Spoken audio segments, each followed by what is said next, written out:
Hello, everyone. How are we doing? It's so nice to see you all. I'm back.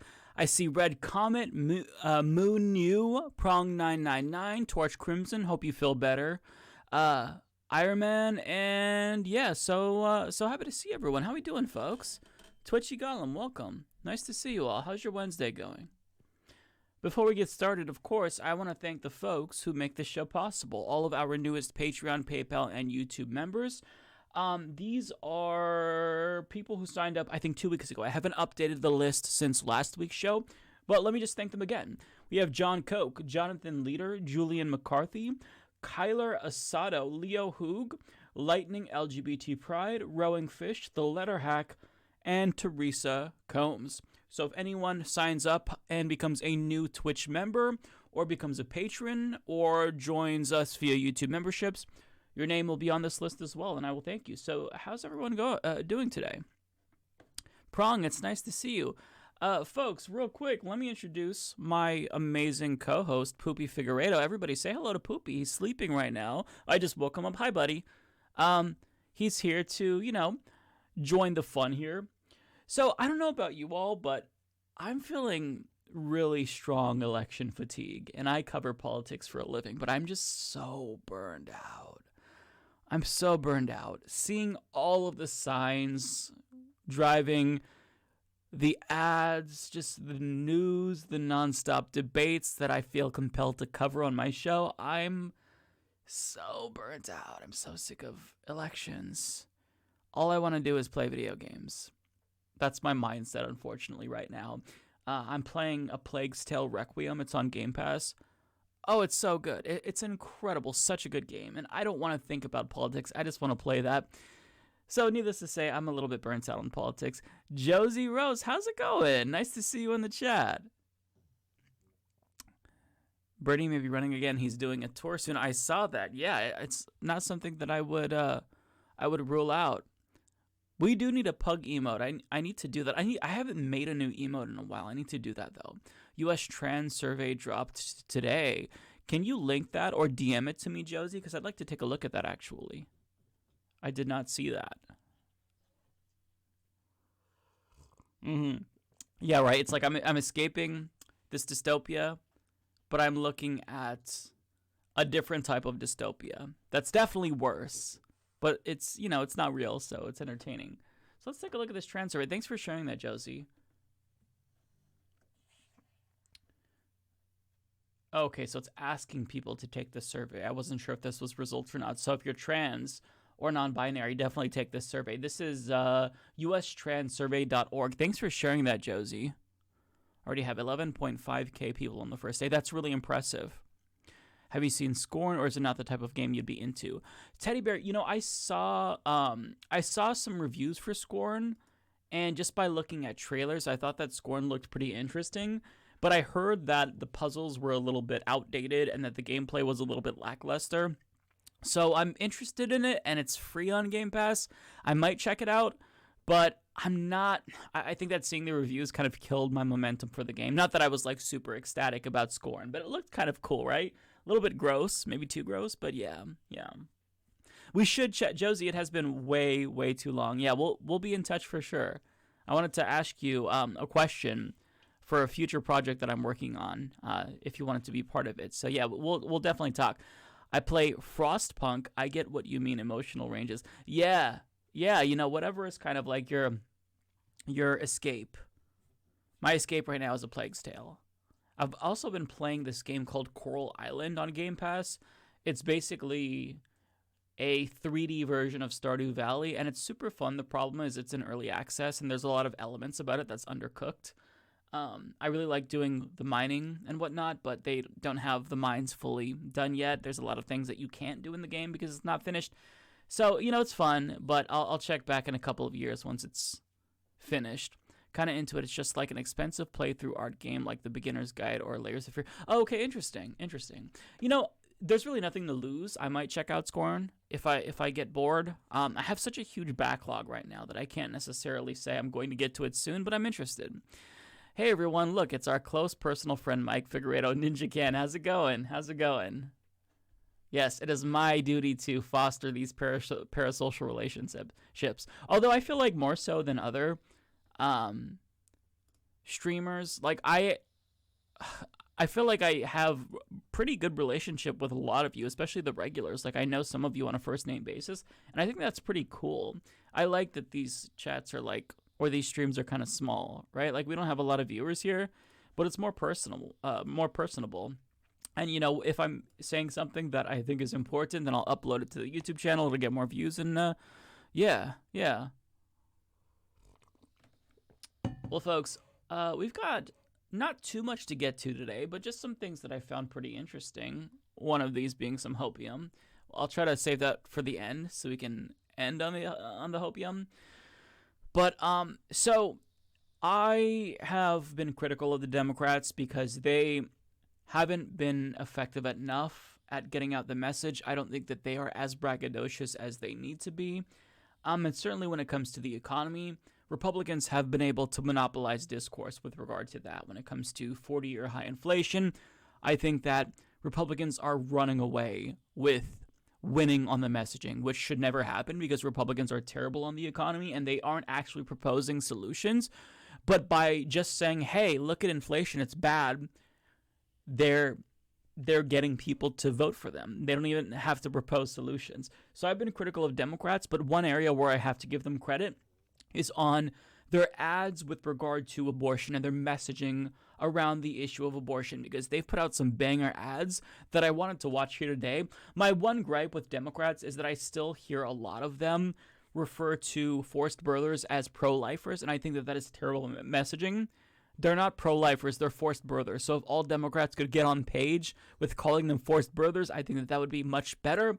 Regardless, though, overall, I really like the messaging around abortion. Even if it seems like the salience of this issue has diminished since summer, I still think this is really important and it has to be emphasized, right? Because I think this is a huge motivator, particularly for younger people to get out to the polls. But here's one ad. This was shared by Brian Tyler Cohen.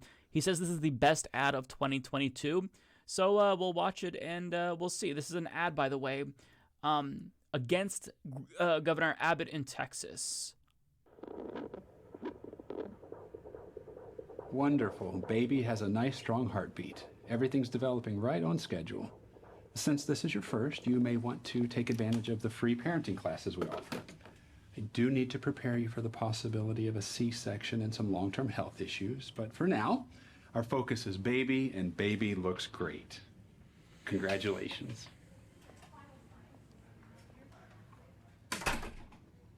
Oof.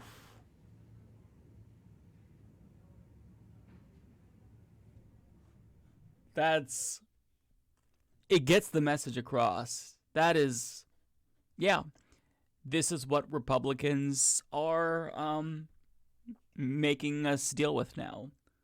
Children getting pregnant. Yeah.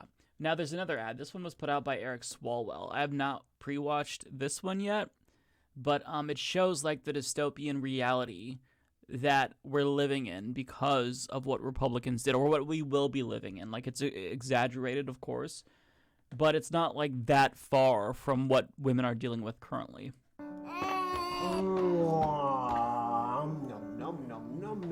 You're weird. He is weird, but cute. Gross. Mary Anderson, Yes. I have a warrant for your arrest. Arrest for what? Penal Code 243 violation. Unlawful termination of a pregnancy. You gotta be kidding me. That is my personal business. That's for the courts to decide, ma'am. Your medical records have been subpoenaed, and Dr. Landry's already in custody. No, my God, you can't just. You will have to submit to a physical examination. What? By who? No one's touching me. Sir, get that man! Ma'am, turn around! Put your hands behind your back, now! Why is this happening? Love you, honey bear. We're just enforcing the law here. Elections have consequences. Vote Democrat on November 8th. Stop Republicans from criminalizing abortion everywhere. Protect women's rights and freedom. Please don't do this. Please. So I think that these types of ads are effective. I have to say, though, that the acting reminds me of like those Christian movies that you can watch on PureFlix. It's terrifying for sure. But yeah, not the best acting, but I think that it's effective because it gets the message across. One story that really has kind of stayed on my mind is this story by Kylie Chung of Jezebel. So the headline basically says it all, but we'll dive in a little bit deeper here. Missouri woman denied emergency abortion, called a state senator for help. He sent her to an anti-abortion clinic. So Melissa Farmer's water broke 17 weeks into her pregnancy and the fetus was dying inside her, but she couldn't legally get an abortion in the state. So imagine somebody with this life-threatening pregnancy calls a state senator, begs them for help, and then they send you to an anti-abortion clinic. I mean, the cruelty, the unseriousness of Republicans just cannot be overstated. So in August, a pregnant Missouri woman named Melissa Farmer suddenly needed an abortion just over a month after her state enacted its near-total abortion ban. Her water had broken 17 weeks into her pregnancy, and her medical records indicated a number of health factors, placing her at greater risk of pregnancy-related complications, including increased risk of sepsis, loss of uterus, and even death. Farmer is also 41 years old. Doctors treating her recommended an abortion, but of course couldn't provide her one under state law, reported the Springfield News Leader. Now, sepsis is something that we've heard about a lot. So my sister actually got sepsis after she had my nephew, and she almost died. She was in the hospital for a while. She was very, very sick.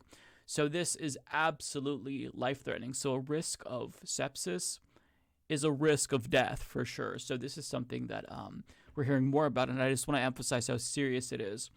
So Farmer and her partner consulted with doctors and experts across several states and made countless phone calls with, in her words, a baby dying inside me. They learned there was no way for their wanted pregnancy to be viable or even last another 6 weeks, since Farmer's cervix was already open. If she waited it out, she said she and the fetus could suffer tremendously. The thing a doctor said was, there are things more worse than death, and I have seen it, Farmer recounted. That's terrifying. Imagine somebody saying to you as you're dealing with this, there are things worse than death, meaning you could suffer tremendously. I mean, Jesus Christ. Farmer told the newspaper she's always identified as pretty pro-life, but she found herself seeking abortion care anyway, even calling her state senator's office to seek help. She didn't find it. So this is one question that I had that they kind of clear up here. So, like, why would you contact a state senator? Because I don't know that they're going to be the best person to assist you here. You know, they can't do anything quickly if you're seeking a law change. But perhaps she called because she can kind of identify with the state senator because she also has been, quote, pretty pro-life. So maybe she thought she could convince him or share her story and maybe, you know, present this as something that neither of them could have foreseen. Therefore, he'd be more likely to help her.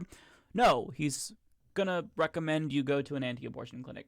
So the office of her state senator, a Republican named Bill White, told her the state ban that was literally jeopardizing her life was actually designed to protect the woman's life. Oh, that's rich that you tell her this, as she is literally in danger of dying due to a pregnancy that's not viable. Farmer recalled telling White's aide, "It's not protecting me. There's no chance for a baby. She's not going to make it. It's putting my life in danger." She continued, "I'm 41. It's not something I can recover from quickly. I could lose my uterus. There's a lot of things that could happen. We just want to move on. We just want to grieve." White's office promised it would talk to the state's Attorney General Eric Schmidt on her behalf and then connected Farmer with an anti-abortion crisis pregnancy center in the state. Farmer never heard from White's staff again.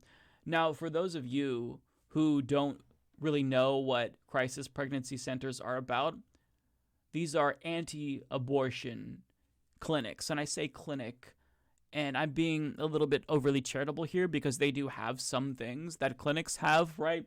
They have tools that allow you to listen to like heartbeats, ultrasounds, and they usually offer these services for free in exchange for guilt-tripping women into keeping babies. And they even have like really creepy models of fetuses that they use to bludgeon women over the heads with by basically saying, "Oh, well, this is what you're killing here." Deeply creepy.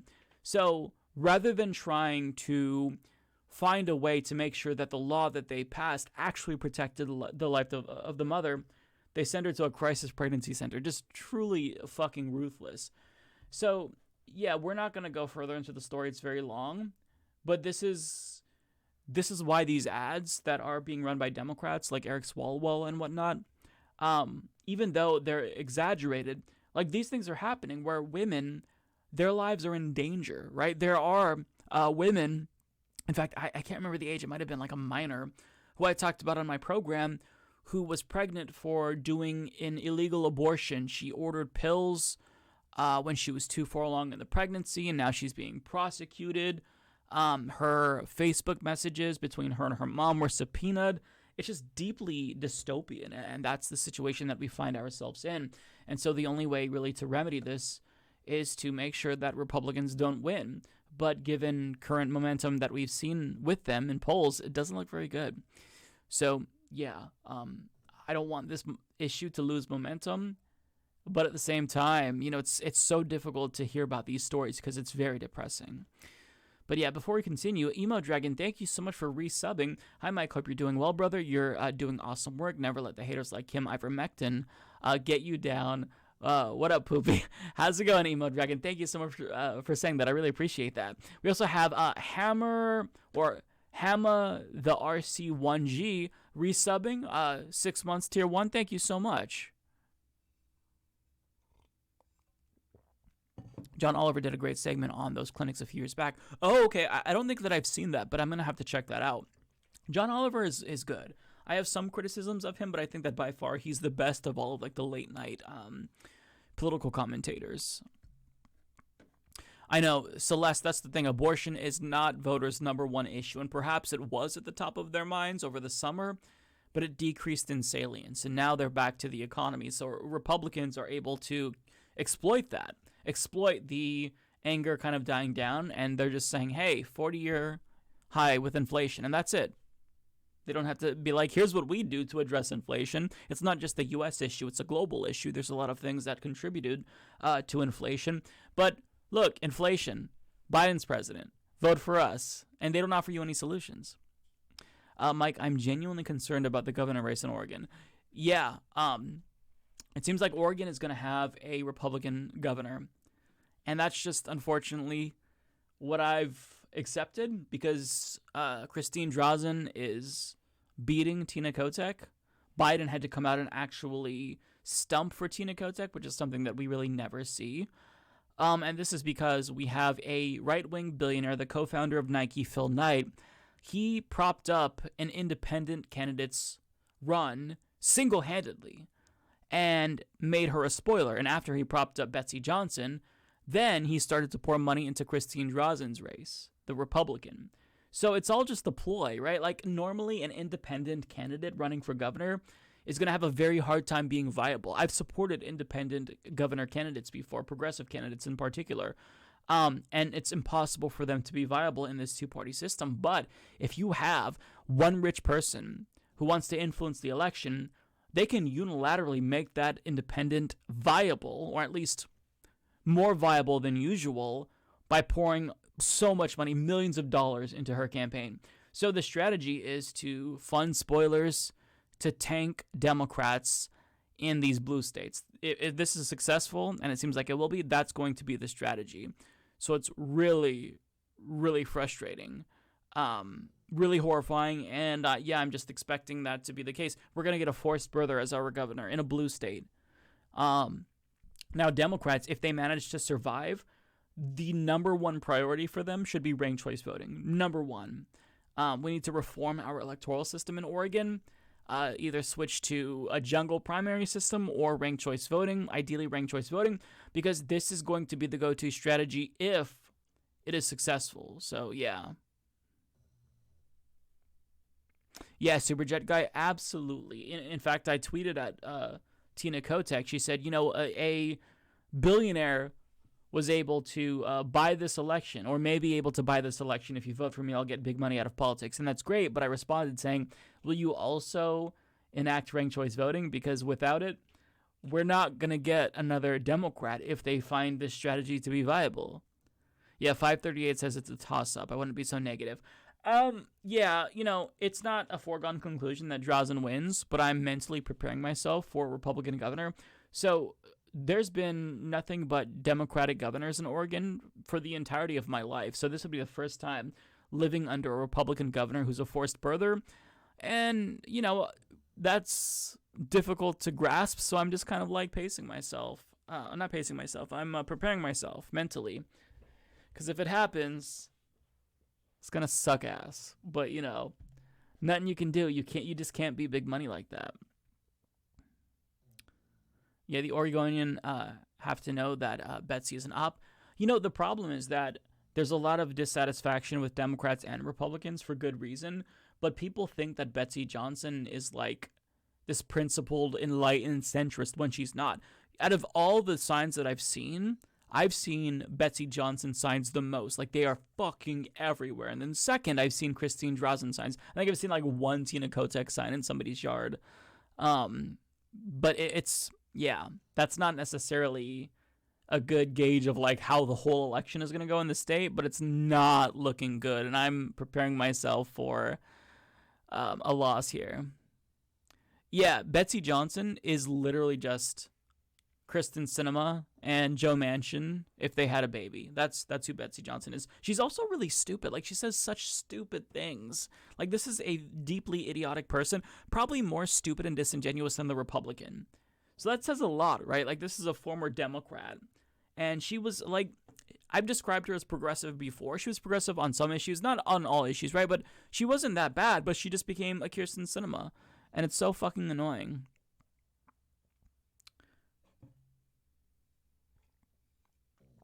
So, yeah. Jason, I love that song. It's beautiful. Winston, why is Jamie McLeod Skinner's race so close? Why are some of these races so close just in general, right? Why is Herschel Walker so close? Why is J.D. Vance so close? Why is Dr. Oz so close? I mean, there's a new poll released today from Pennsylvania showing that both Jason Shapiro, or Josh Shapiro, different Shapiro, the Democratic gubernatorial candidate, and Fetterman are both leading. But it shouldn't even be close, right? It shouldn't be anywhere near close. So, yeah. Let's see. What else do I want to talk about here? Patriot tags. Oh, speaking of the John Fetterman race. So, I'm not sure how old this is here, but this is a clip published by Patriot Takes of Dr. Oz on the Jimmy Kimmel show. Is this Jimmy Kimmel? Or is it the other Jimmy? Jimmy Fallon. I think this is Jimmy Kimmel.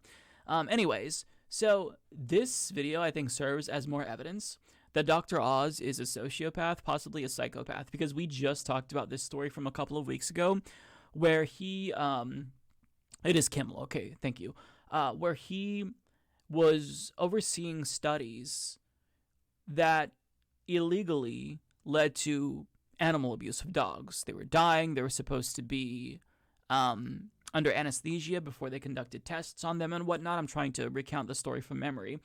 And that was in violation of animal welfare laws. So, you know, he unnecessarily inflicted suffering on animals for experiments.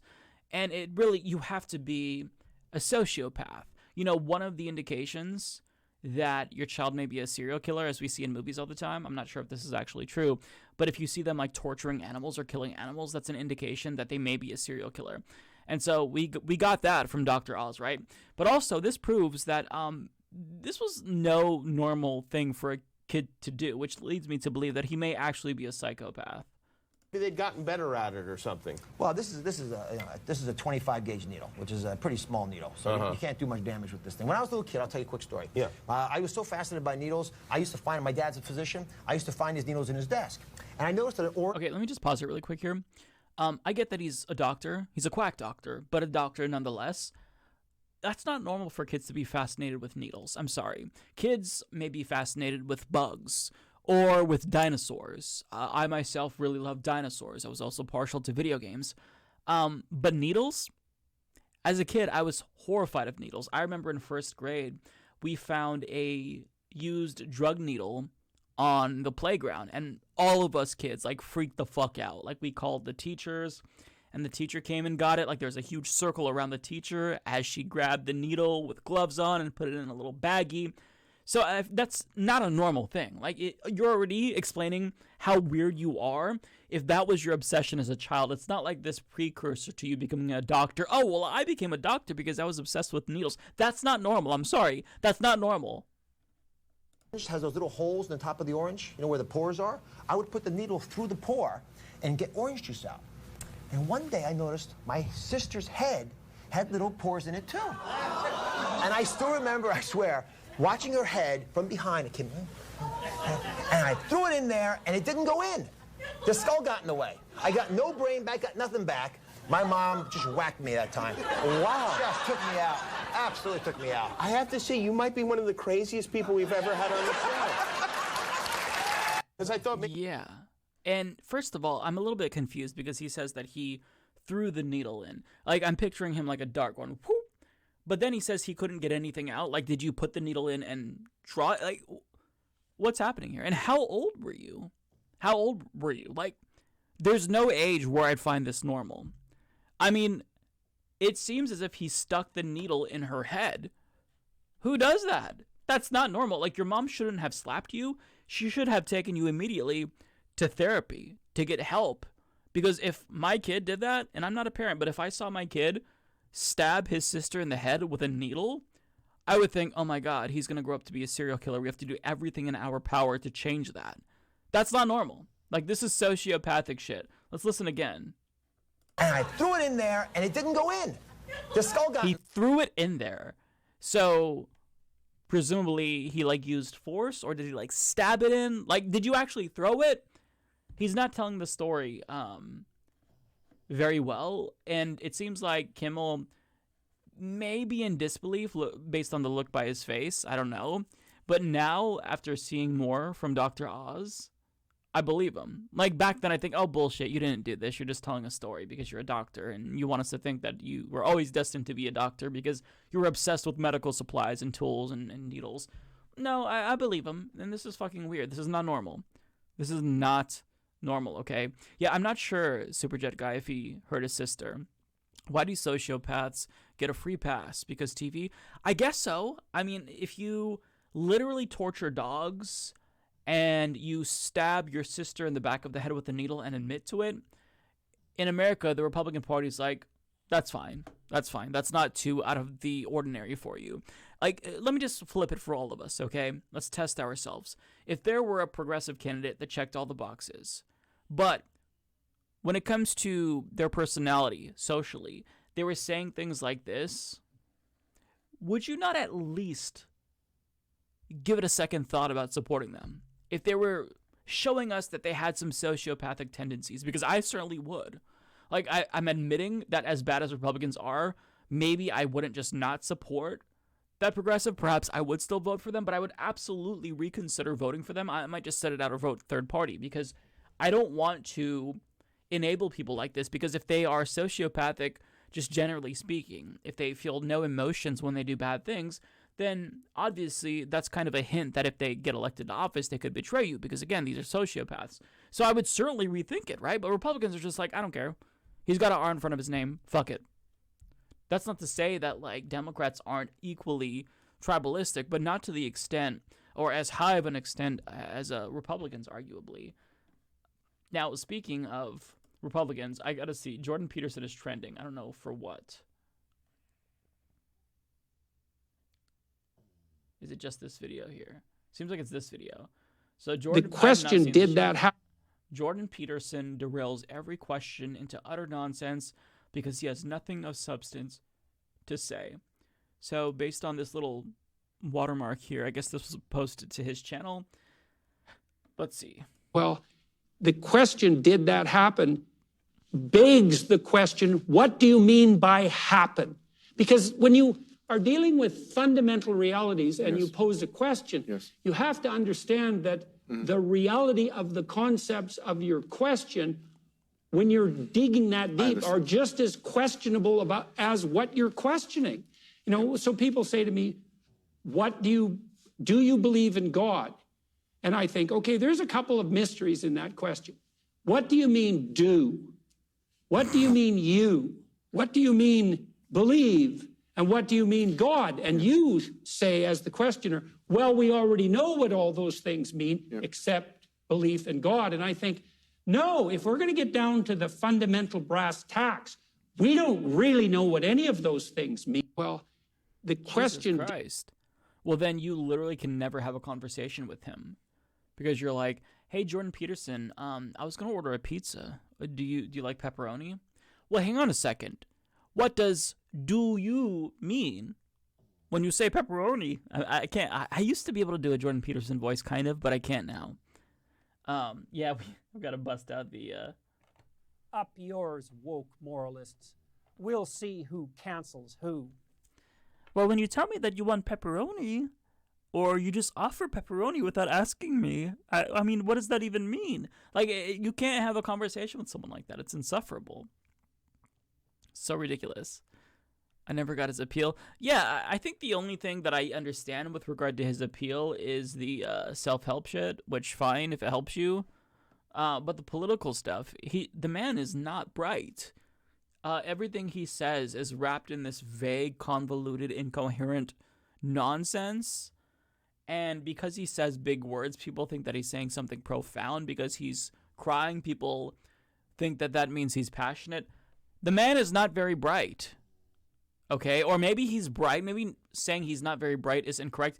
Maybe he's too emotional, and it kind of detracts from his intelligence level. If he, like, reined in the tears and he, like, stopped overanalyzing every fucking word, maybe he'd seem more smart. But I mean, this is so weird. Okay, let's see. What do I want to talk about? Maybe we'll talk about this here. I'll let this play, and then I'll run to the bathroom really quick. I watched a little bit of this, but not all of it. Actually, no, this is really short, so maybe there's the actual video. I'm kind of, like, sick of Kanye. Maybe I can find the whole thing, because I want to go pee, but I don't want to cut to a break, like, already. Let me see if I can find it. Let's see. Piers Morgan, Kanye. Yeah, so the title is that he apologizes for anti-Semitic. Okay, so he posted this to his YouTube channel.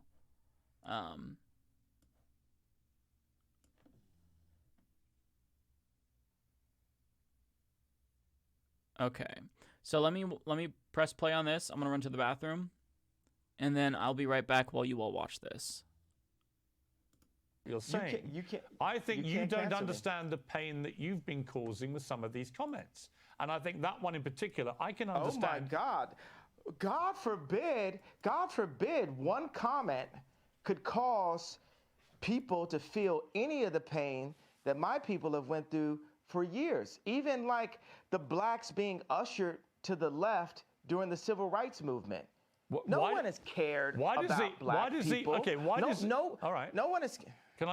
Let me say, I agree that the racism against black people has been utterly deplorable, shameful, unacceptable, and thank God the world is beginning to move to a better place about the way it has treated black people like you. However, one form of racism doesn't justify. It's almost in a better place. Well, one form of racism doesn't justify another. It's not a better place. I'm not cutting you off. I'm finishing my sentence so you can respond.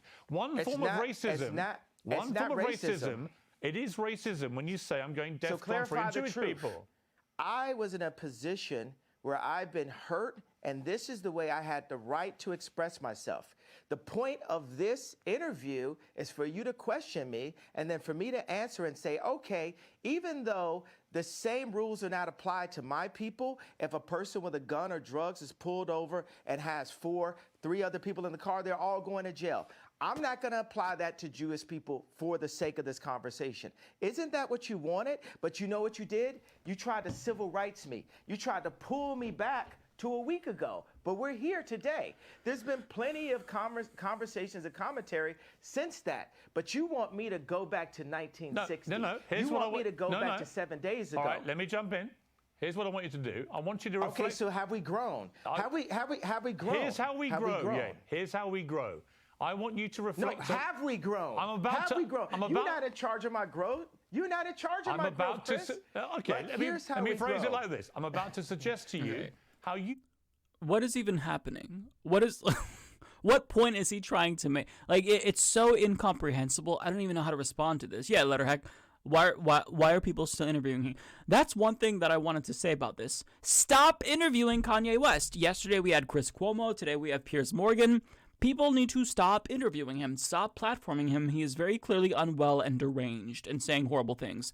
But the reason why they do it is because clicks, money. And, I'm kind of helping them here by watching this. But at this point, just stop. Leave it alone. Stop interviewing him. Holy shit. Like, let it go. We already know who Kanye is. We don't have to try to dissect what his intentions are. Nobody cares. It doesn't matter. The man is a bigot. He's an anti-Semite, and he's being used as a tool for the right. What else do you need to know? Why do you have to keep bringing him on? Like, holy shit. That's frustrating, but it's because clicks. That's why. Views, ratings. That's why they do it. You may grow if you choose to grow this way. And you can ignore me. You can ignore me. Pierce, how much money are you worth? Not as much as you, sadly. Exactly. So take my advice. Maybe you'll get richer. I would love to take your business advice. Why would I listen to you? Why do you hear what my advice is and then work out if I'm wrong? Can we do that deal?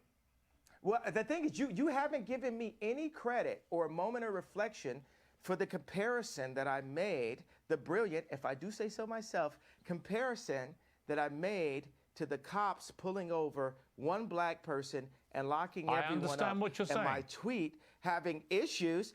Wait a second, I wasn't done with the sentence. My tweet referring to all Jewish people, I said, for the sake of this conversation, I will refer to the business people who have destroyed me and my people and my fellow creatives. But you didn't even accept that I gave you that. You tried to push me back into 1960. No, I didn't. You tried to push me back into last week. No, I didn't. Okay, do you accept that example that I gave you? I understand completely the example you gave me. I think all... And you're rich, but you're wearing, like, this fucking shitty hoodie that you've been painting. And I think this is actually part of his line. Like, you imagine buying clothes that are, like, pre-shitty, pre-fucked up and stained. This is what rich people do because they like to LARP as working class people. Racism is wrong. So I feel that we've grown. I would like you to reflect. I feel that we've grown. If do you feel we've grown? If you've now changed what you wanted to say originally, my question for you is, do you now regret saying I update DEFCON every 3 day. on Jewish update- people? Are you sorry you said that? No. I think it matters. You should be. Absolutely not. He's not sorry. Title: Ye, formerly known as Kanye West, apologizes for anti-Semitic tweet. Bro, you literally in the title say that he apologizes, and he says no, he won't apologize. Maybe he will by the end of the video. I haven't seen all of this yet, but Jesus fucking Christ, the thirst to get attention for having Kanye on your show is just, it's overwhelming, and it's driving me nuts. The people who keep like boosting Kanye now, bringing him on their shows, that shit is more insufferable to me than Kanye, because this is somebody who nobody should take seriously. Like, nobody with a brain takes this idiot seriously at this point in time. But dipshits like this, they're trying to exploit him for views and whatnot, and it's just, it's all so gross. It's all gross. I hate all of these people. You know, I will say I'm sorry for the people that I hurt. Okay, he is making an apology. Okay, Pierce, it's not clickbait officially. Even though this is a I'm sorry that you were offended apology, okay, whatever. I think it will suffice. The DEFCON, the confusion that I call. I feel like I cause hurt and confusion. And I'm sorry for the families of the people that had nothing to do with the trauma that I had been through, and that I use my platform where you say hurt people, and I was hurt. It's an uncensored interview. You said something which you've now wished you hadn't said, and you've apologized. I actually think that says a lot about you, right? That shows you've got that ability to be self-aware, to understand when you cross the line. I think someone like you, with all your energy and creativity and your passion, you're going to say stuff. The way that you talk constantly and in such an extraordinary manner, you're going to trip up. You're going to say... Oh, stop. Oh my God, I can't fucking take it. Yeah, because, you know, you're gonna say something offensive if you just keep talking and you're always in the spotlight. Like, you know, if you just keep talking and talking, eventually you'll say that you want to go to DEFCON 3 against the Jews. Stop. What are we doing here? Jesus fucking Christ. Yeah, it's like he's trying to slob on Kanye's knob, and it's just so insufferable. I hate Piers Morgan so goddamn much. Imagine putting two people on screen and one of them is Kanye, and I go away hating the other more and not Kanye. Isn't that impressive almost? Holy shit. Things the wrong way. I don't think there's anything wrong in when you do that, doing what you just did. And saying, look, I'm sorry, I crossed a line, I apologize. I want to say that it's wrong to hold an apology hostage, and I got to let go of that. What? And free myself of the trauma and say, look, I'm just going to give it all up to God right now, and say to those families that are hurt, you know, I really want to give you guys a big hug, and I want to, I say I'm sorry for hurting you with my comments, and I want to word it in not in like a political way, but in a presidential way, which means of course what I knew a president to be when I was growing up. Okay, I can't take it. Nothing of value was said from this. Like, there's nothing that we can extract from this. I'm gonna dislike the video because that was awful. Oh, holy shit. So I want to talk about the election that's coming up. I'm sick of hearing about the election. I'm sick of seeing the ads and the signs. I'm tired of it all. But as exhausted as I'm feeling, as exhausted as you all may be feeling already, nothing will compare to how exhausted we're going to be feeling after the election takes place, because it is going to be a massive, massive shit show. How do I know this? Because it's already a shit show. It's already a shit show thanks to Donald Trump. Once you raise the specter of election fraud, you can never put the cat back in the bag. And so, essentially, this Reuters article is going to point out that GOP primaries have devolved into mini stop-the-steal shit shows across the country. So let me just rephrase that. Republicans competing against other Republicans or accusing fellow Republicans of rigging elections because they lost their elections. This has happened multiple times, and this article is going to detail that. So if it's happening during GOP primaries, imagine after this election, assuming many Republicans don't get their way and they lose, how many claims of fraud we're going to be dealing with again. So we still haven't been able to convince these rubes that 2020 was not stolen. So next, the task is convincing them that 2020 and 2022 also was not stolen. It doesn't matter how the election goes. Like, the GOP can take back the House and the Senate. Individual GOP candidates that lose their elections are going to raise the specter of fraud. It's happening already. Laura Loomer, prime example of it, accusing her GOP opponent of fraud. So, inside the El Paso County Clerk's office in Colorado, where officials had gathered in July to recount votes in a Republican nominating contest for this year's midterms, dozens of angry election watchers pounded on the windows, at times yelling at workers and recording them with cell phones. Sound familiar? Sounds just like 2020. In the hallway, a group prayed for evil to descend on the election team. Said that praying for evil to descend, isn't that the opposite of what you're supposed to do? Like, aren't you supposed to pray for God's, like, light or holiness to descend? They're praying for evil to descend? That seems a little bit weird to me. Anyways, said the county's Republican clerk, Chuck Broman. It's astonishing to me to hear something like that. The election watchers had showed up to observe a 5-day recount of votes for 4 Republican candidates who claimed the primary was fraudulent in a contest where they faced other Republicans. So we're seeing in this one race multiple claims of fraud. And this isn't the only anecdote, folks. It's going to get a lot more fucking insane. Protesters had mobilized outside the clerk's office holding signs with the signature, "Stop the Steal." It's bad. It's just that we're repeating history. We're repeating 2020. Copy paste. "Stop the Steal" slogan of former President Donald Trump and demanding the county get rid of its voting machines. As the United States enters its final stretch...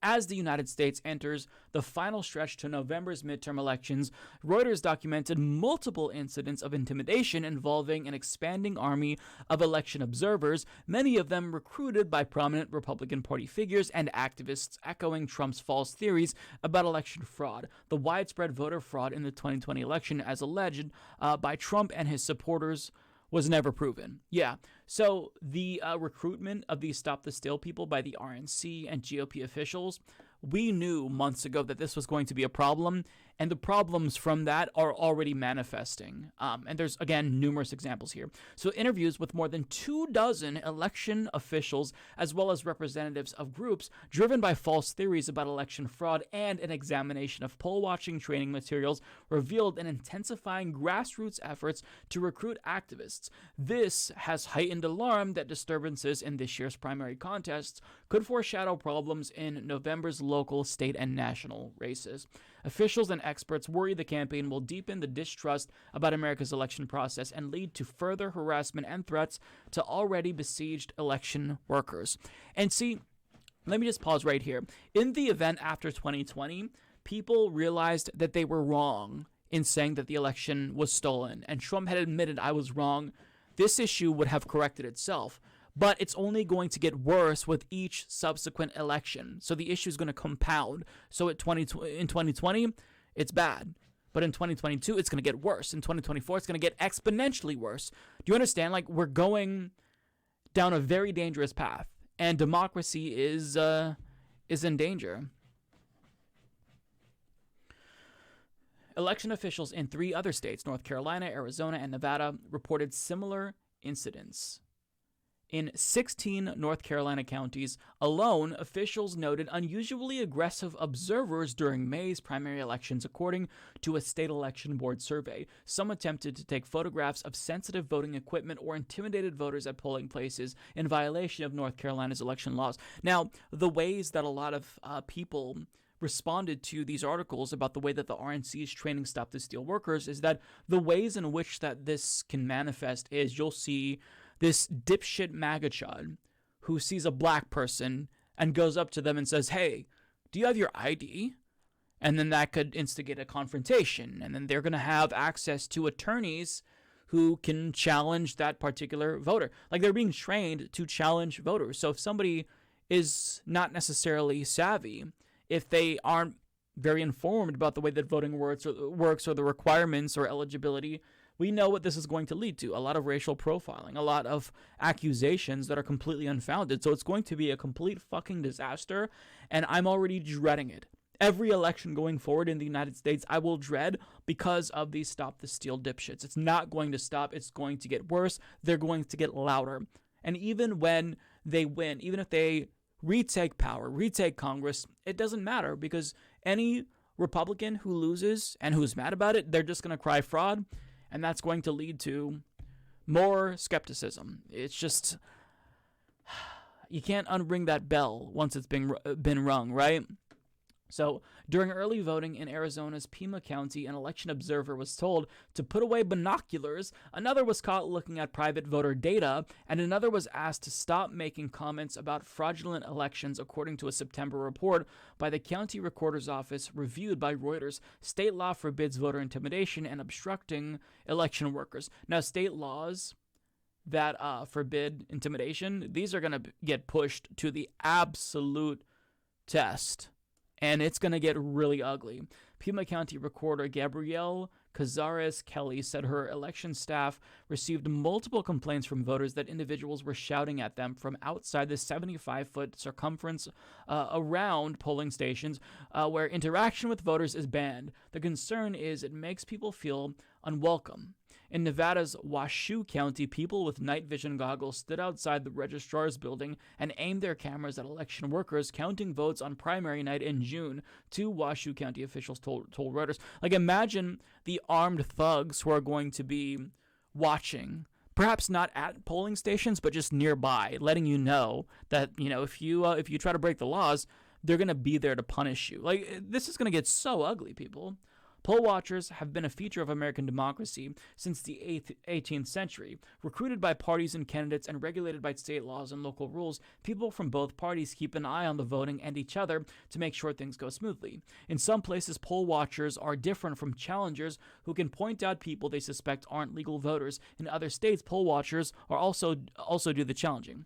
So groups that question the legitimacy of the 2020 vote have helped recruit thousands of observers who support dramatic changes to how Americans vote, including doing away with voting machines and returning to hand-counted paper ballots. Now, rather than trying to intimidate people who show up to vote, what a lot of people don't realize is that you can ask to audit the vote. Just go to your county clerk's office, and when the election is over, you can see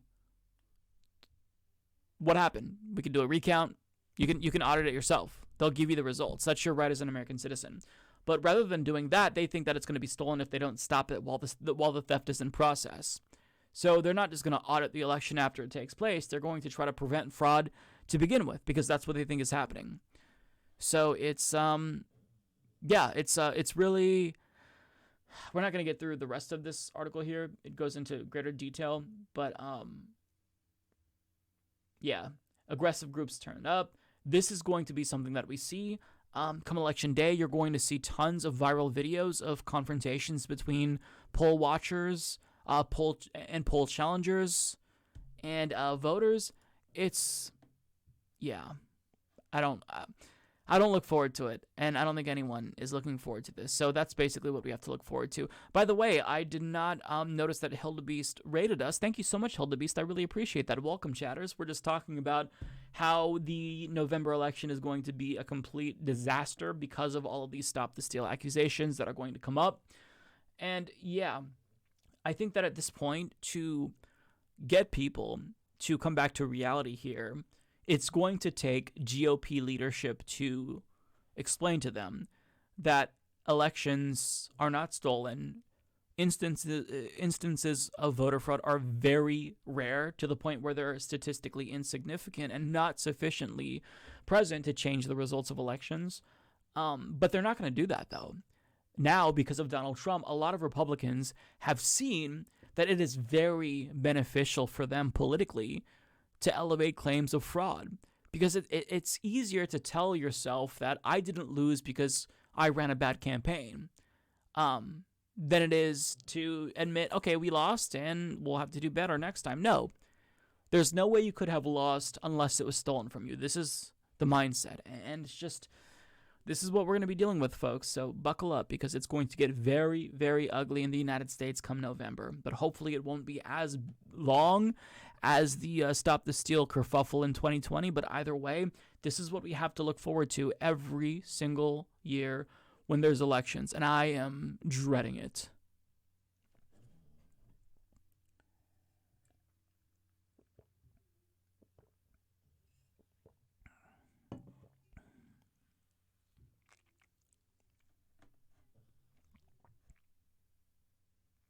Yeah, Dems should send lawyers to every polling station. The problem is that Democrats, they haven't sufficiently prepared for this. Pushing back rhetorically is important, sure, but you've got to do more than that. You can't just say, hey, what you're doing is wrong. This is incorrect. You need to do more. They're creating little armies across the country to challenge the results in each county. So what are Democrats doing to respond to that? Right? So, yeah, it's going to be bad. I'm trying not to burp into the microphone. Yeah, James from the internet says I'm already exhausted, right? I'm so tired of elections. The problem is that we have elections every 2 years, and it's too much. Oh, God. 4 years? Fine. If we did it every 4 years. Love it. But every 2 years is just too much. It's too much. It's exhausting. Okay. So here's a story that's certainly going to piss you all off. I think that the headline pretty much speaks for itself. This is from Jake Johnson of Common Dreams, who writes, "A policy failure. 1.3 million U.S. adults with diabetes ration insulin due to high cost.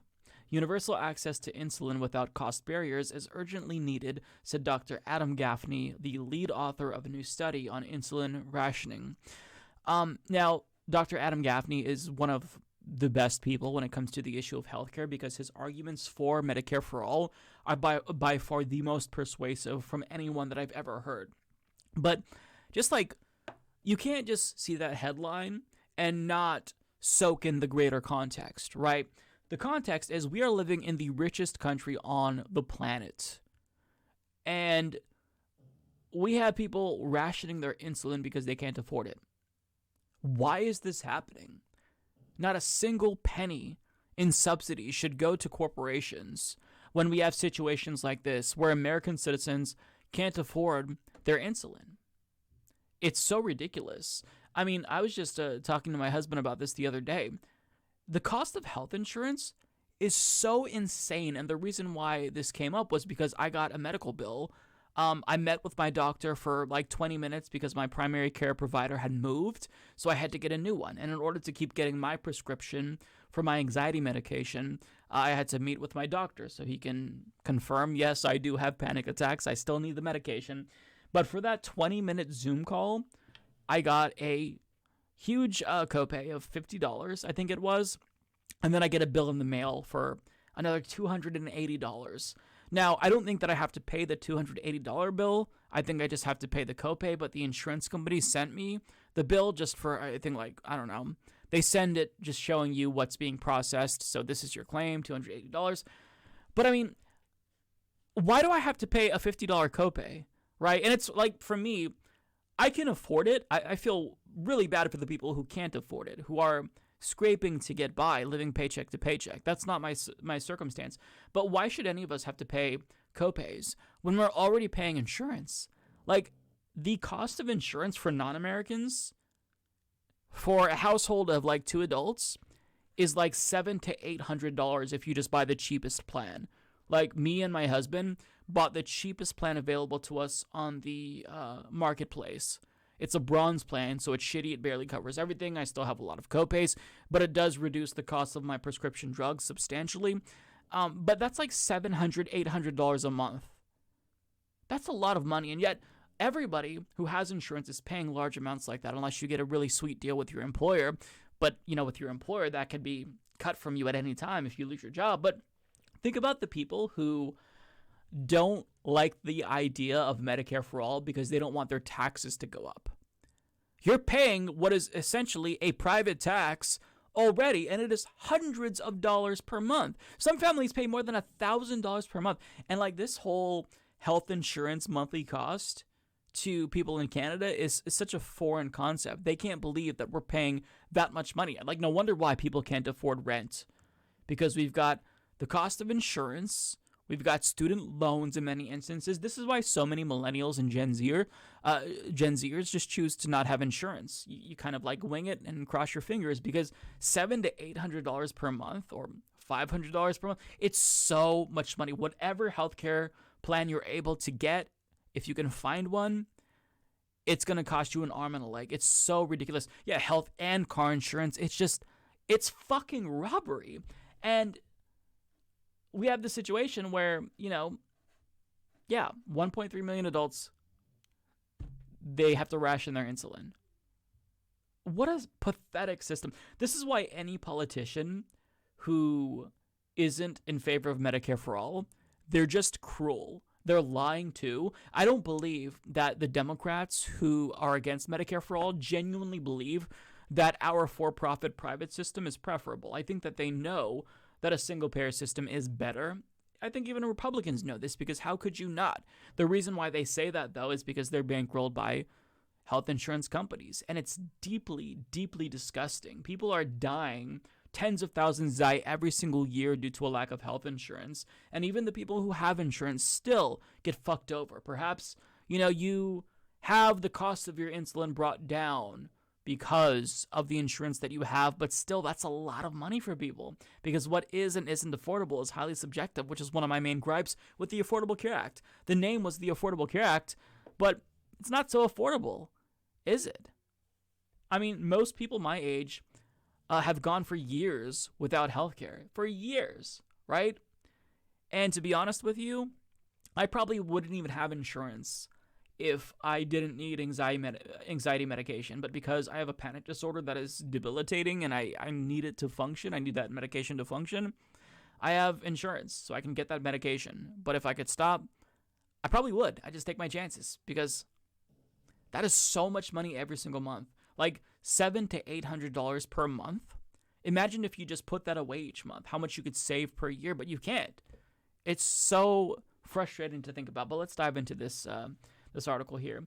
New research unveiled Monday estimates that around 1.3 million U.S. adults with diabetes either skipped entire insulin doses, took less than needed, or put off purchases of the medicine over the past year due to its high cost, a striking indictment of a healthcare system that allows profit-seeking pharmaceutical companies to drive up the prices at will. The authors of the new study, published in the Annals of Internal Medicine, analyzed data from the 2021 National Health Interview Survey, examining a sample representative of 1.4 million U.S. adults with type 1 diabetes and 5.8 million with type 2 diabetes. The results indicate that 16.5% of all adult insulin users across the U.S. rationed insulin in some way in the past year, with rationing more common among those with type 1 diabetes than type 2. Universal access to insulin without cost barriers is urgently needed. Adam Gaffney, an ICU doctor at the Cambridge Health Alliance and the lead author of the study, told NBC News, "We have allowed pharmaceutical companies to set the agenda, and that is coming at the cost to our patients." So yeah, my thought on this is any pharmaceutical company that is an American-based company, this should be nationalized. No question. Nationalize them all. Take over. It's just, you shouldn't allow a profit motive when it comes to health, when it comes to the well-being of human beings. Like, you just can't allow that because it leads to a very fucked up system, which we have now. Same with, health insurance.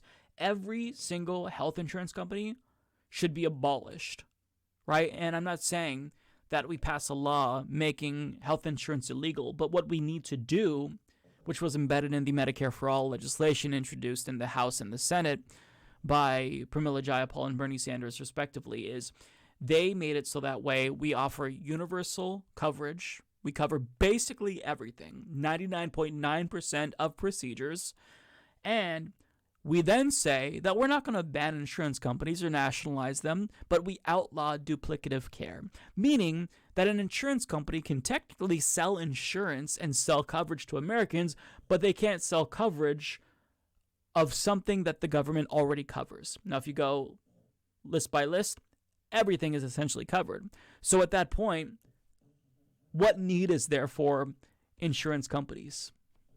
There is none. They don't need to exist. And the Democrats who in theory, support Medicare for all, but still want to allow for private insurance. As much as I support their goal of universal healthcare free at the point of service, I think that it's absolutely despicable to even allow for the existence of private insurance companies. Because a good point that Adam Gaffney made, speaking of him, is that, why would we, if you're, a carpenter, like pull out portions of your carpet, fuck it up, stain it, just so you can create a job for a carpenter? Like, you don't need to do that. Like, we don't need to not cover certain procedures just so insurance companies can have something to cover so they can still continue to exist. No, they don't need to exist. Their existence is proof of how cruel we are. Now, in the event we changed the system and insurance companies existed, but they just negotiated with the government, so effectively every single procedure is still free at the point of service, okay, fine, they can stay that way. But we need to make it so that way when you go to the doctor, you don't have to pull out your checkbook. When you go to the pharmacy, you don't have to pull out any cash at all. Because, of all the services that government provides us, healthcare should be like one of the main things. Think about this. Does anyone think that the government shouldn't provide us with roads to drive on? Does anyone think that this system of socialized firefighters is bad and that we should have private firefighters? Rich people do, right? We saw that.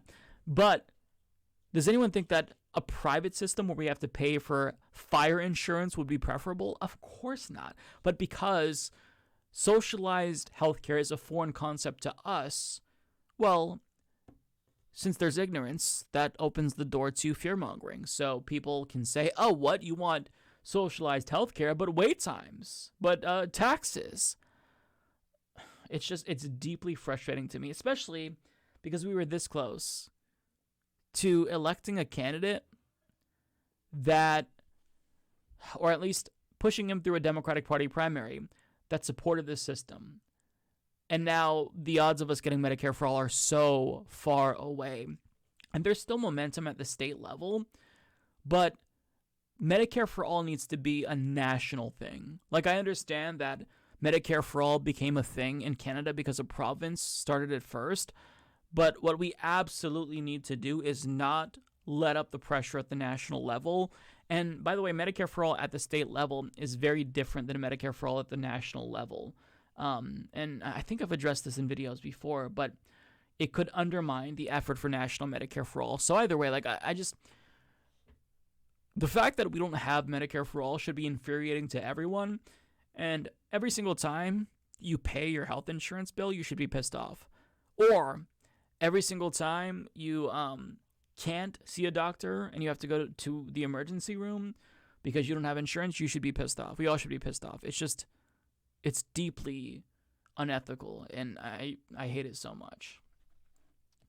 But some hopium now. Okay. So the Amazon warehouse, let me rephrase that. So there was a second Amazon warehouse that was voting to unionize, and unfortunately, it failed. This week we saw that it failed, and that's deeply disappointing. When I saw the news, I'm not going to lie, I was pretty pissed off. But it's really difficult to conduct a fair election when it comes to unions. Somebody's at the door, so hang on. It's okay, buddy. I know. Somebody's at the door. I don't know who it is, but I'm not going to get it. But it's really difficult to conduct fair elections when you have companies like Amazon who are going out of their way to engage in union busting, illegal union busting, I might add. But despite the bad news, we got some good news with regard to a different company, and that is Chipotle. So Michigan Chipotle outlet, the chain's first to unionize. The 11-3 vote to organize is a landmark victory for labor unions at fast food restaurants. So we lose one, gain another. And this is no small thing. As we've seen with Starbucks, all it takes is one store, and that could be a domino effect that gets the ball rolling. So last November, one Starbucks store, I think it was in Buffalo, New York, voted to unionize, and less than a year later, more than 200 stores have unionized. So if you're feeling down about the second Amazon warehouse not unionizing, we all thought that was going to be, or hoped that would be the second one. It's still happening, but you're going to have, some progress, and you're also going to have some setbacks. 2 steps forward, 1 step back. This is the way that these things operate. So workers at a Chipotle Mexican grill in Lansing, Michigan, voted to unionize on Thursday, establishing the first union at the fast food chain nationwide. The vote, which took place in the restaurant parking lot, was 11-3 with 2 contested ballots. The election follows a string of first-time union victories led by Gen Z and millennial workers at high-profile companies such as Amazon, Starbucks, Trader Joe's, and Apple that have long evaded unionization. It also marks a milestone for the low-wage fast food industry, where unions have struggled for decades to gain a foothold because of the sheer number of locations, the franchising model, and high turnover.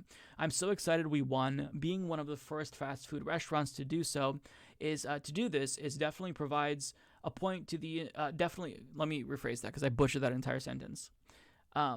Being one of the first fast food restaurants to do this definitely proves a point to the entire country that we can do this, said Samantha Smith, an 18-year-old crew member who voted Thursday. This is a gigantic first step toward doing that and improving the lives of future generations. Smith, who has worked at the Chipotle in Lansing for 2 years, makes $13.33 an hour. So, what I want to talk about is the response by the CEO, because rather than bringing on one of the workers that just voted to unionize, Yahoo Finance brings on the CEO of Chipotle. Imagine that, corporate media coming to the defense of large corporations, or not necessarily coming to the defense of them, but at least letting them have a platform to spew their anti-union garbage. And what he says here is annoying and insufferable, but totally predictable. I'm just curious if you could provide an update on the stance of Chipotle on unionization. Okay, pause. What do you all think the stance of unionization is from Chipotle? It's going to be like against unions, but it's going to be some corporate speak like, well, we certainly support the right for our workers to engage in collective bargaining, but at the same time, here at Chipotle, we're a family, and we don't want to introduce this third party into the equation. We just rather engage in negotiations directly with our employees, so just to bring in this outsider really makes us feel sad. That he's going to say something like that, and I haven't pre-watched the video, so if it's verbatim, then I guess that I have psychic powers, but I mean, we've seen this time and again, right, where they say the same thing, but let's see what he says. Yeah, look, I was disappointed to see that happen. I really don't think we need a third party. Between our restaurant teams and our company. They're getting between us. Better job of communicating directly with our employees. I'm just curious if you could provide an update on the stance. Okay, so he said basically exactly what I expected him to say. Shout out to Dan. Fuck the Chipotle CEO. I hope the workers take all of his money. Absolutely. I've got to see more of this interview because that is, I want to see if we can have like an anti-union corporate CEO bingo. I think that we could really pull up some bingos here. Let me see if I could pull up the full interview. That was Yahoo Finance, right? Because I want to see more. I haven't pre-watched this, as I said, but you know what they're going to say before they say it because they all have the same exact playbook. They all have probably the same anti-union lawyers here. So let me see. Yahoo Finance interview Chipotle CEO. Okay, this one looks a little bit longer here. I think. Okay, so we're seeing an ad. Up to $500 a year, all on the most Fuck you, reliable 5G Comcast. network with no line activation fees or term contracts. So switch today.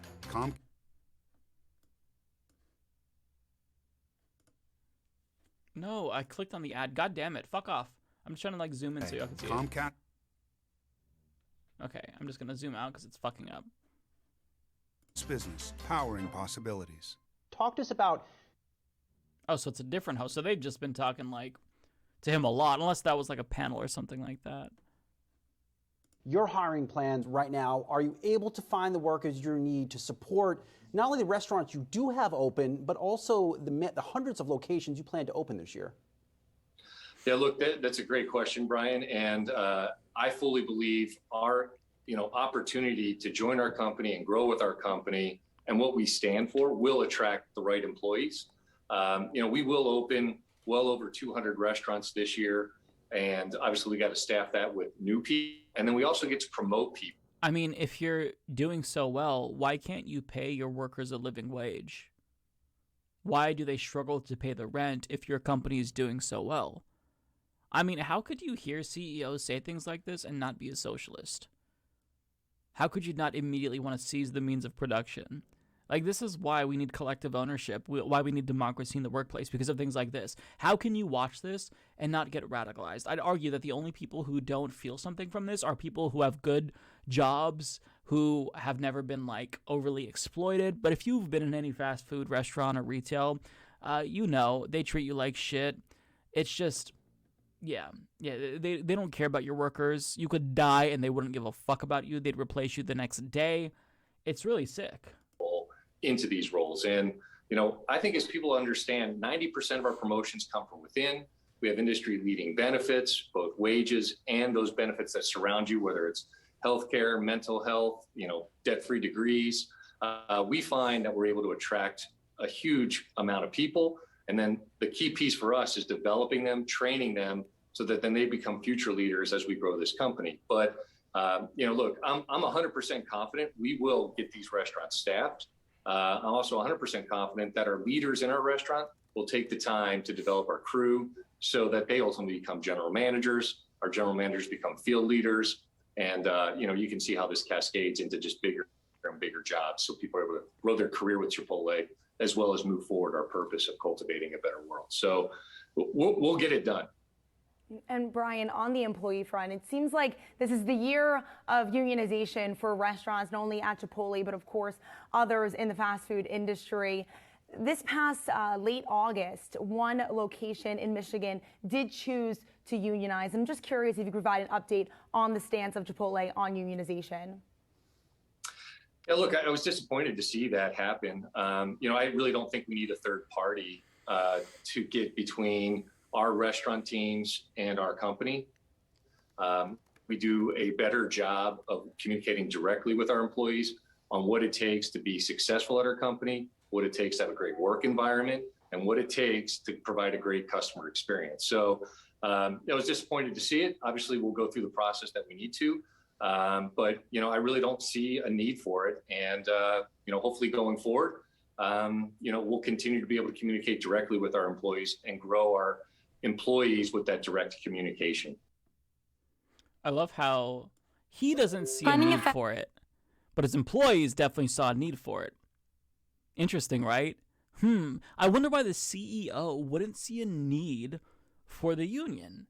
Could it be that there's this power imbalance and that he has all the power and corporate stands to gain nothing from a union, whereas employees have everything to gain from unionization? Yeah, they're so shameless, right? But this is common. The CEO of profitable company sees no reason for change. Exactly, Twitchy. It's so ridiculous. Yeah, that's a good point. Look at his office, too. Look at that gigantic office with a beautiful view. Unbelievable. Unbelievable. Your employees are scraping to get by. You have broke college students with student debt scraping to get by, and you're disappointed that they had to form a union because they can't sufficiently live with the wages that Chipotle offers them. And one thing that I've got to point out, one thing that I missed in my guess of what he would say is talking of all of the benefits that you receive when you work for Chipotle. Starbucks also does the same thing. Amazon does the same thing. They say, look, we pay $15 an hour. We offer healthcare benefits, tuition reimbursements, or debt-free tuition. They always say this because by talking up all of the benefits that they give to you, the implication is that why would you need a union to presumably get more benefits if we're already offering you these benefits? But what they don't want to tell you is that the union would make you get better benefits, better wages. So Amazon pays their warehouse workers $15 an hour. That's true. But that's still not the value that they're worth based on how much productivity and labor that they give to the company. They're getting paid under their value, which is the need for a union, which underpins the need for a union, right? I mean, if you're paying your employees, I don't care, $100 an hour, but that employee is making you millions of dollars per day, yeah, they still need a union because you're taking advantage of them. You're exploiting them, right? So, yeah, 15 an hour to shit in bags. Hell fucking no. Right, exactly. Yeah, and just having good pay alone is not the end-all be-all, right? I've worked at jobs where I was so miserable that I took lower-paying jobs because having more money wasn't worth the damage that it was causing to my mental health. And these CEOs don't understand that it's about more than, the pay. I mean, certainly that's the main factor, right? But you have to also foster a work environment that's not hostile, that's not going to be overly stressful. Like, people need to be able to live their lives and work, have a nice work-life balance. It's just, yeah, Torch, quit your job because of that. Exactly. I'm sure a lot of you have been in situations where you took a shittier paying job because you didn't want to be treated like shit. Yeah, why pay workers more when you can have the government cover the rest of their expenses? Yeah, it's frustrating. But the good news is that momentum is moving towards unionization. Even this Yahoo Finance host said this is the year of unionization, and that's good. This little fucker right here is not happy about that, but I love it. You heard the story about how much SAG-AFTRA has dropped the ball for voice actors. The actress who plays Bayonetta was offered $4K flat for the lead role in the third game in a massively successful series that her voice is iconic in. I did hear about that with Helena Taylor, is that her name? I did see a counterclaim from a Bloomberg reporter. I think his name is Jason Schreier. Sorry to say that 3 times in a row. And Jason says that he saw the documents and she was actually offered between $3,000 and $4,000 for 5 sessions approximately. That's still dog shit, though. That's still not a lot, considering she is the star of a game that's going to make millions of dollars. But yeah, I did see that, and it's crazy because being a voice actress, that takes so much talent and I imagine time, right? And yet they get paid dog shit. They get paid dog shit. Like, is that not insane? You're the star. Like, imagine paying Brad Pitt like $25,000. It's inconceivable, right? Inconceivable. But for, these voice actors who have created characters essentially or brought these characters to life, they get paid dog shit. So yeah, it's definitely crazy to me. Okay, last thing here to leave you with a little bit of hopium. New poll: majority of Democrats favor moving. Oh, you can't see it. Oh, let me move it down. Here we go. New poll: majority of Democrats favor U.S. moving toward socialism and away from capitalism. Here's your hopium for the day, folks. Like it or not, Democrats have a base comprised of individuals that don't like capitalism, or they like socialism more. And that's a really good sign, because guess what? All of these people are going to be the future of the Democratic Party one day. All of the boomers will one day fade away, and then the newer generations, millennials and zoomers, will take over, and we all like socialism. Now, if you're watching this and you're from the older generation that was raised during the Cold War era, and the idea of socialism is horrifying to you, you've got to understand that you need to try to deprogram yourself. I get that it's really difficult because there's been a lot of propaganda in this country, but socialism, believe it or not, does not mean authoritarianism. A lot of people try to equate socialism with authoritarianism, but it's actually more democratic, and that's small d democratic when I say that, right? It means that rather than just having a political system that is a democracy, we expand democracy to other not factors, what's the word I'm looking for?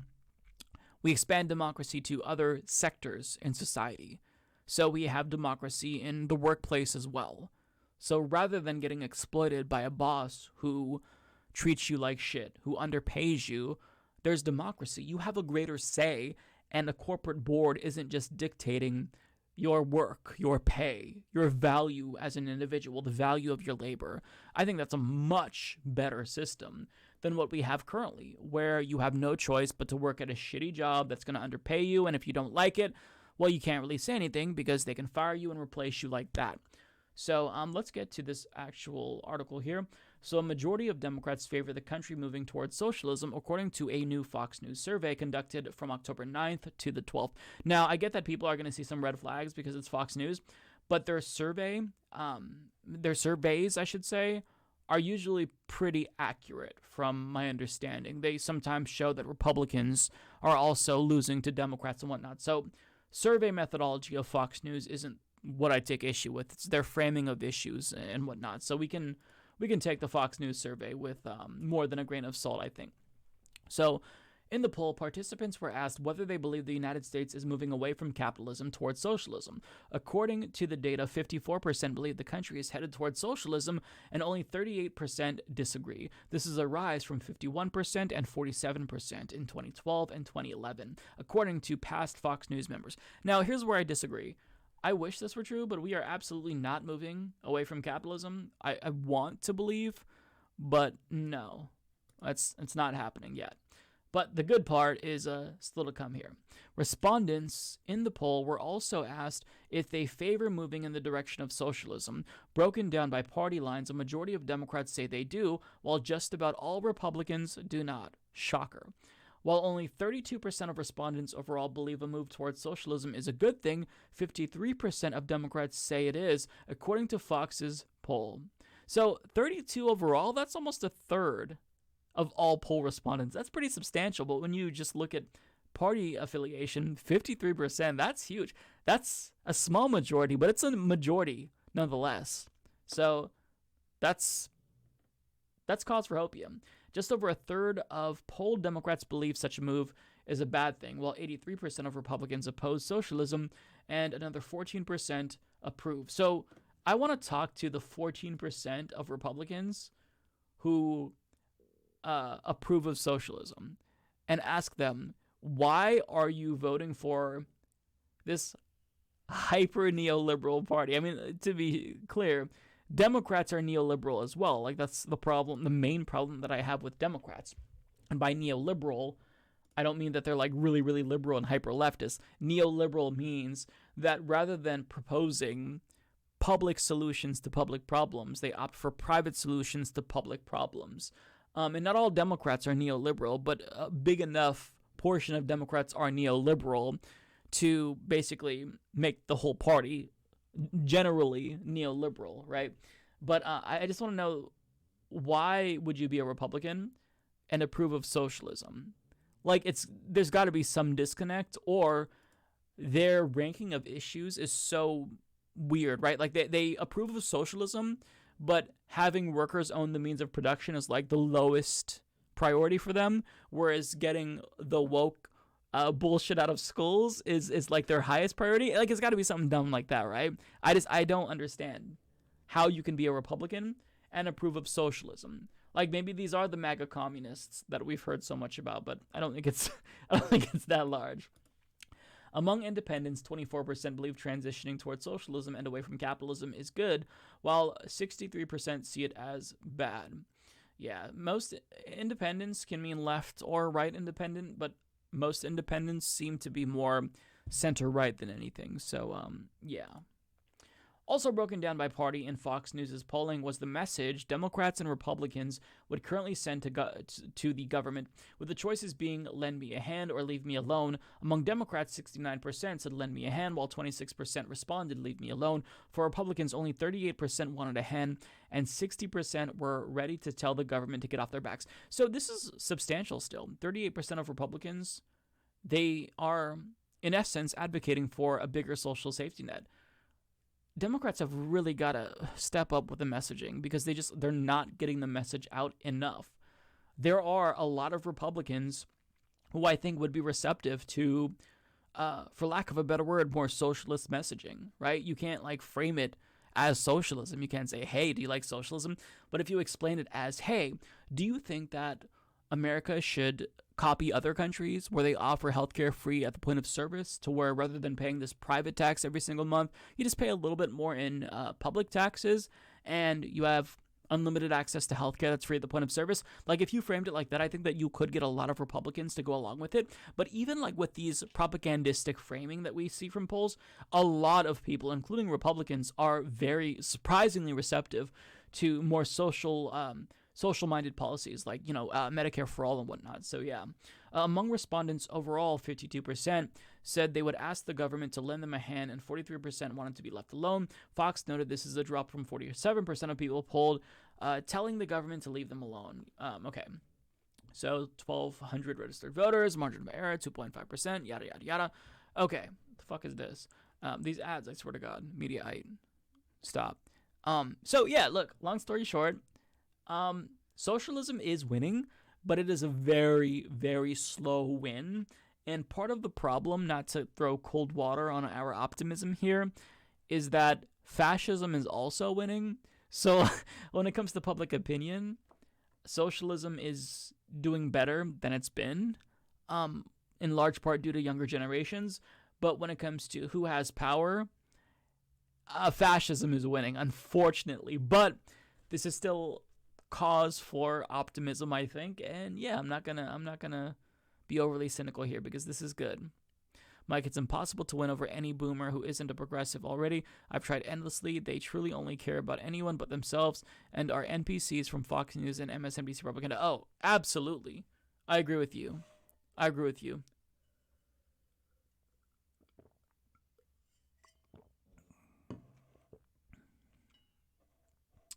Oh yeah. Boomers, they got a social safety net. They benefited from the New Deal era. At least white boomers benefited from that. And then, what did they do? They voted for politicians like Ronald Reagan that cut off all of those benefits. So basically, they got their feet in the door to, a good paying job, the middle class, homes, and then they closed the door and locked it behind them. And not all boomers are like that, by the way. There's a lot of boomers who are poor as shit. My mom is one of them. And there's a lot of boomers that aren't spoiled brats. But generally speaking, boomers, they really fucked all of us, I've got to say. So new poll, Gen X say they're all on the GOP. It's almost a 2-3 margin. I saw that poll. That was the New York Times Siena College poll, right? So fucked up. I don't know what's happening with Gen X, but get your shit together, Gen X. Okay? They see that boomers are dying out, and they've got to become the new assholes to replace the other asshole boomers that are going the way of the dodo.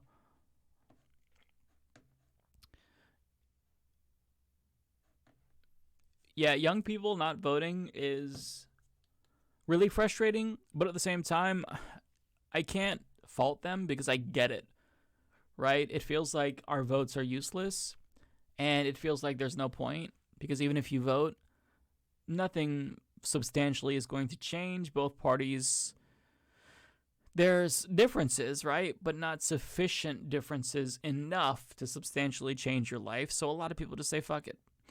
But I agree with you, Celeste, that young people do need to get out and vote. There was one, I don't know if it was a thread on Reddit or a tweet that I saw on Reddit. Anyways, there were these millennials who were like, hey, I was going to go vote for Bernie, but me and my girlfriend, we got stoned, so we ended up falling asleep and waking up, and it was too late.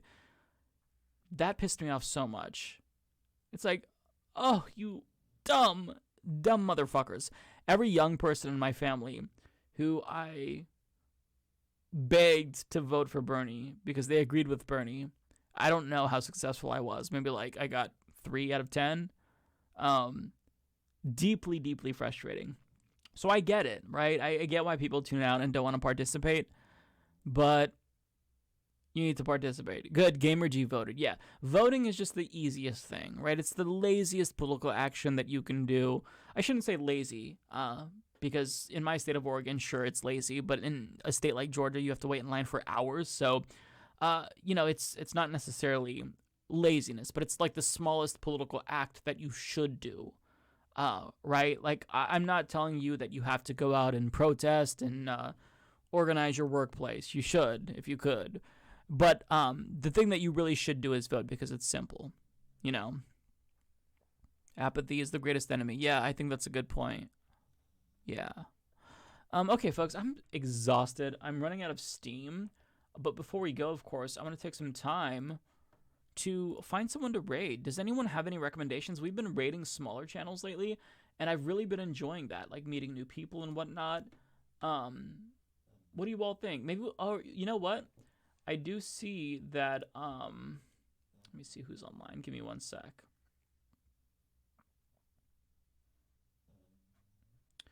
Trying to see, because there's a couple of folks online, and I don't always want to raid someone who's political. Okay, Squeeder, a couple of recommendations.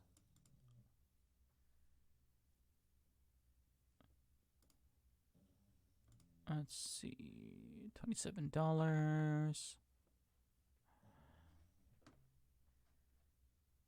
Let's see. Oh, you know what? We should raid Starkilla. I'm an H3 simp, and I've never raided them. They've never been on. I think we should raid Starkilla. Send you all to a non-political stream for once. I think that's good, like a palate cleanser. So let's raid Starkilla. And tell AB that the Humanist Report sent you. Did I do it? Oh, I did not do it.